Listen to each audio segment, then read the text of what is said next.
Hi everyone, welcome to this tutorial where today I'm going to be showing you how to add an object to your canvas and how to manipulate that object in terms of adding colour, adding a frame, which is known as a stroke, and how to manipulate both those aspects using the colour palettes as well as the corner tool for when we're working with right-angled shaped objects such as squares and rectangles, um, as, as well as to show you how to change the shape to a different shape, so to convert the shape.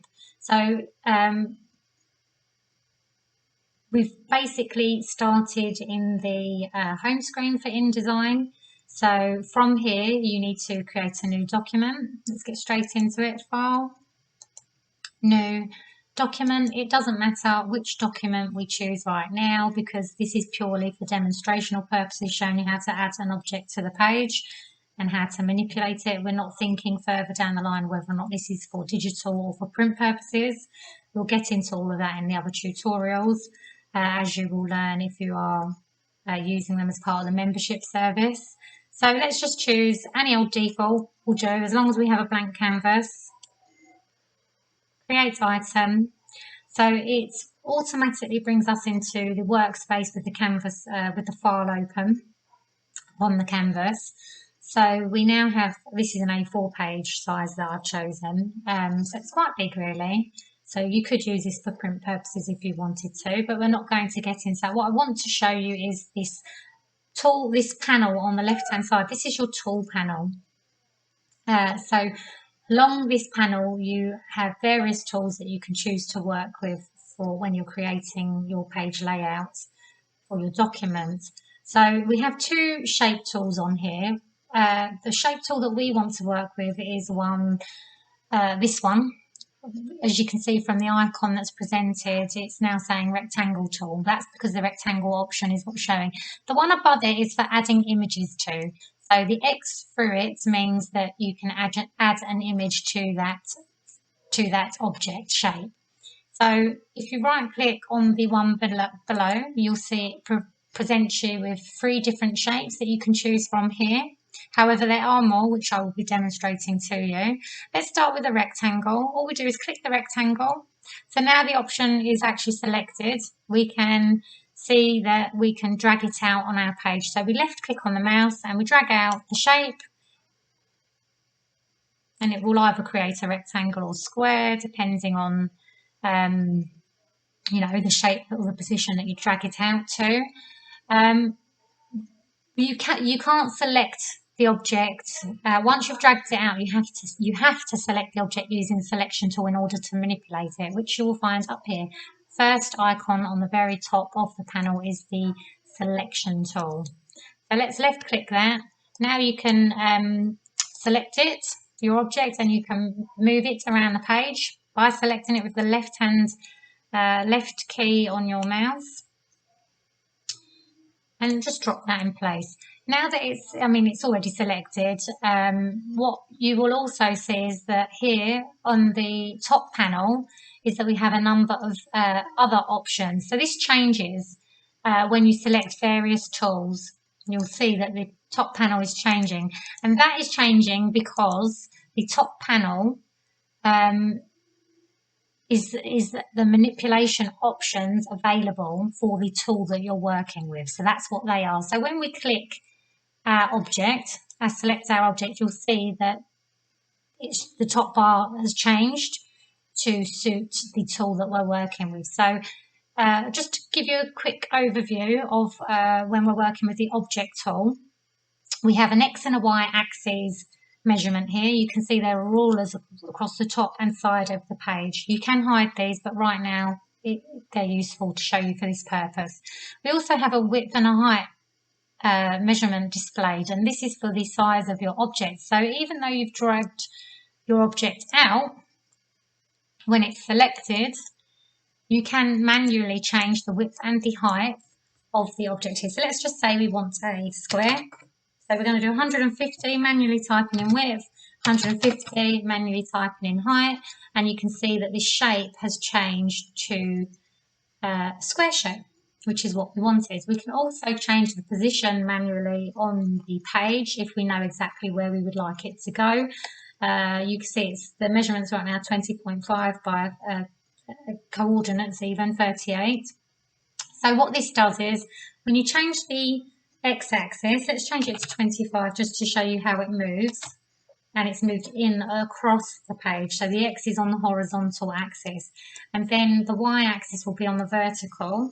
So if we change it to 40, let's say it's going to move down the page by 2 millimeters. So you can see with these rulers here that it's pretty much, it's definitely aligned with what rulers are saying. So that's one way of kind of working out your placements, if you like. What another thing you can quickly do just is to select the object, and if you want to centralize the object on your page, watch out, you'll have the guides are already preset to be on. So you have a guide showing now as you're dragging the page across and then down, and it shows you with the red, or sorry, magenta coloured guides that are appearing, that you are now on the centre, smack bang on the centre of your page. So let's just drop it there. It doesn't really matter, but this is just, you know, for display purposes. Let's go to the view mode just to show you how the page now looks in view mode. And what you'll see is that you won't even see the object on the page right now, but this is just to show you how it works. So when we click off of the object, you'll no longer see it on the page. So we know it's there. So let's go back into view mode, screen mode, normal. And now we're going to start working with the object. Again, we need to select it using the selection tool. And now that we've selected it, you can see all the options have become available again at the top of the panel for manipulating your tool. So first things first, fill colour. We want to add a colour to our object to fill it up completely with. So let's just say we want to choose black as a fill colour. So now we have a black box on the page, and if we go to view, screen mode, preview, you can see that there is now in fact an object on your page. So this is just preview purposes, much like when you're using a Word document, print preview shows you what you're going to get as the end result. Now let's go back. What I would like to show you now is how to add a frame. So we know how to add a colour to fill the whole object up with. Any colour, blue, magenta, yellow, red, green. These are all the preset colours that are available within InDesign when you open up a new document. If you open up a document that you've already been working on, that you've added new colour swatches to, those should be within that document as long as you've used them within the document already. And you also have the Creative Clouds libraries here on the right hand side in order to access swatches that you've saved to your library, should they not be on here. I'll show you all of that in other videos later on, but this is just to give you an idea. So we have preset colours, and then we're going to choose the frame colour. So we're going to give this object a colour for the frame. And then we're going to change the thickness of the frame and the style of the frame as well using these. So we're going to select the object again to make sure we can do that.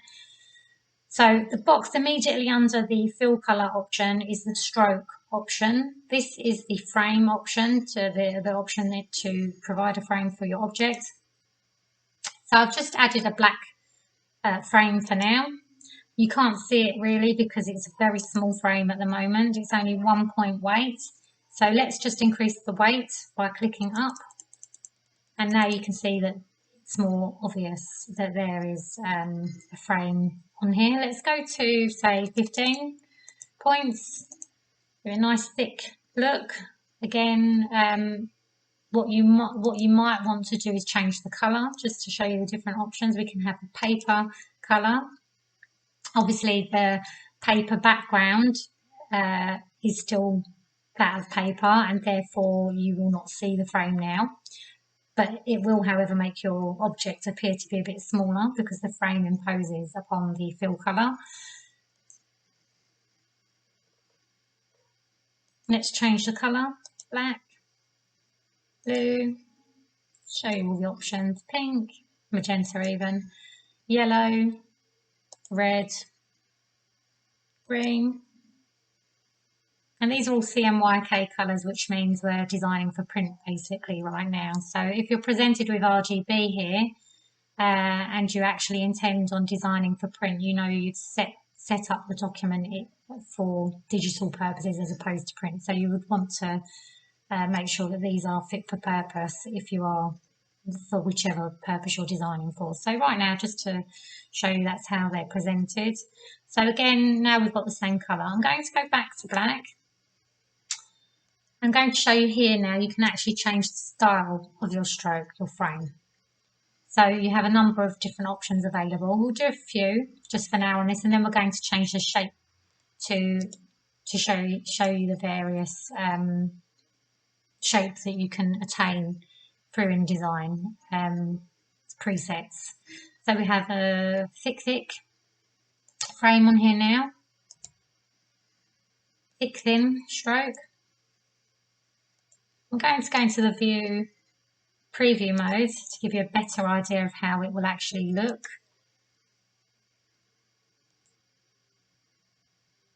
I think I'm going to remove the fill colour as well, just to help you see the definition. Thick thin. I'm going to change this to none so that there's no background. Thin thick.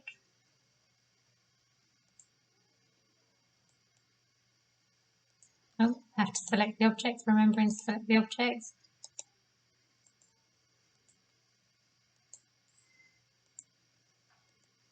Thin.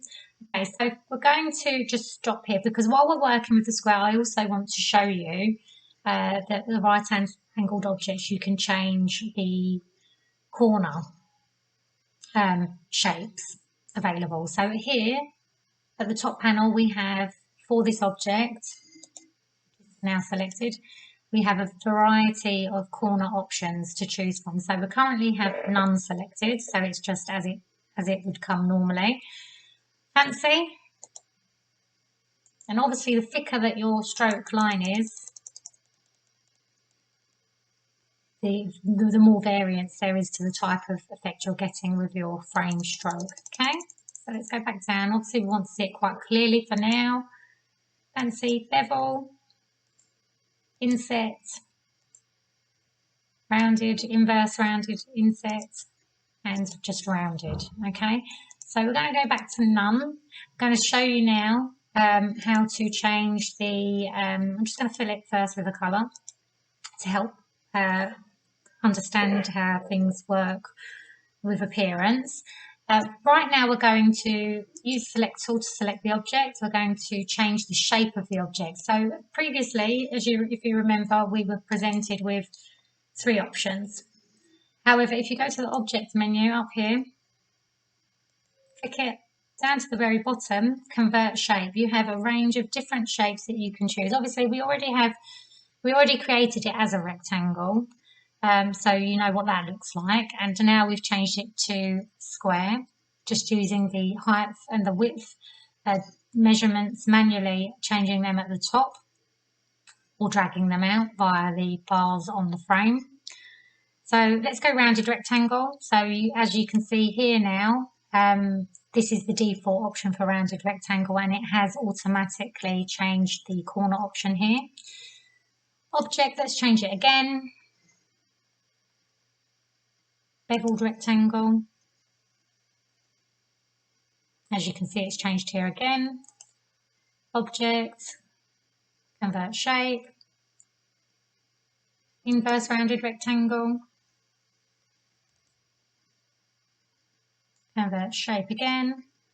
So now we're moving into the circular option. So let's go ellipse, and you can see that the corner no longer applies, even though it's showing it's a circle, so it's not going to have one. So you can just ignore that and change. You can change it back to none, or you can leave it. It won't make any difference to your object on your page. What you can continue to do is manipulate the stroke. So, for example, the next one available is triple triple. Then you can have a dashed effect, which could be useful for a circle. You can have a different ratio of dashes and gaps. There's also that at the bottom of the page for evenly distributed. And then you can have a left slant look, a right slant look. Equally, this can work with a rectangle shape. Show you the difference. Triangle, polygon.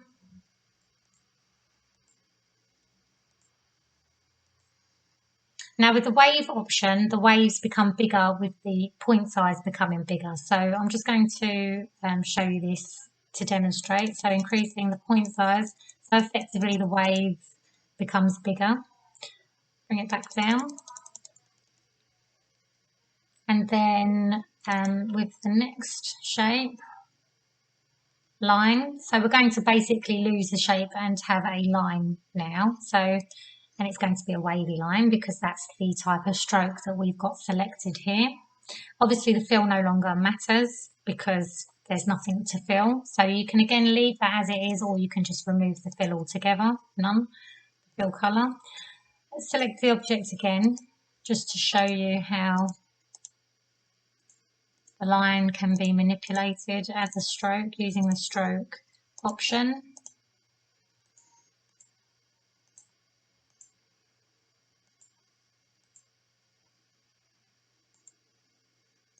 I find the line quite a useful tool. So if you don't wish to have a frame around your text when you're using text on your canvas or on your page, you may wish to have a line either side, at the top and at the bottom, and then you can manipulate it to work quite well with your, say if you're creating promotional material, to highlight and create that kind of visual effect that you're looking for to make your text stand out. You can use lines either side. It's quite cool. Just to give you an idea of how all these different strokes look as the line. So the last option here under the object for converting the shape is orthogonal line, and that basically just is a default line, default position across the page, and again solid in thick. Right, so what we've done so far is show you how to add an object, fill the object with a colour, add a stroke, give the stroke a colour, change the style of the stroke, change the weight of the stroke. If the object was a rectangular or right-angled shape even, you have options to change the corners here. And also with the line option, you can see that you couldn't previously do the fill colour, and as it is, you're unable to do that even when there's a gap in the actual stroke. But there are ways to manipulate that, which I will show you in later videos. Okay, so one last thing I'm going to show you here now, and I'm going to convert this back to a rectangle. Object, convert shape. All right, it's not letting me do it that way, so I'm going to delete it. I'm just going to add a new one. I'm going to add a box here on the page. I'm going to just run over one last time how to add the information for the detail even for your object. So we're giving it a stroke.